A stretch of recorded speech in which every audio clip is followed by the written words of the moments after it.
अमरावती महापालिकेचे उपायुक्त माधुरी मडावी या शहर स्वच्छतेच्या प्रश्नावरून चांगल्याच आक्रमक झाल्याचं पाहायला मिळालंय।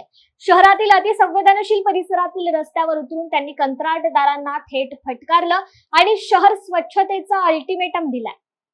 अतिक्रमण म्हणजे नालेसफाईचं काम सुरू होतं म्हणून मग इथे पाहायला आले तर इथं असं वाटलं की हे सगळे स्लॅब टाकलेले आहे नाल्यांवर आणि त्याच्यामुळे खूप सारं मटेरियल अडलेलं आहे। तर आपण तुम्ही बघितलं असेल की नाली बांधताना काही मटेरियल इथं पडलेलं आहे, म्हणजे ते याच्या सेंटरिंगच्या ज्या पाट्या वगैरे असतात त्या पण आहेत आणि काय खूप सारं प्लास्टिक दारूच्या बॉटल्स वगैरे वाहून आलेले आहेत आणि म्हणून आम्ही सगळे स्लॅब पूर्ण काढून घेतले आणि जिथे ते शहरामध्ये असे नालीवरचं स्लॅब आहे त्याच्यामुळे पाणी अडत आहे ते सगळं काढून घेणार आम्ही। त्याच्यानंतर मग ती जी काही व्यवस्था करता येईल ती करून नाही, सर्व ठिकाणीच होणार। शहरामध्ये जिथे जिथे पाणी अडत आहे नाल्यांमुळे, अतिक्रमणामुळे किंवा मग स्लॅब टाकल्यामुळे ते सगळे स्लॅब काढून आतमधला जेवढा काही गाळ असेल किंवा जे काही कचरा असेल अडलेला ते संपूर्ण काढून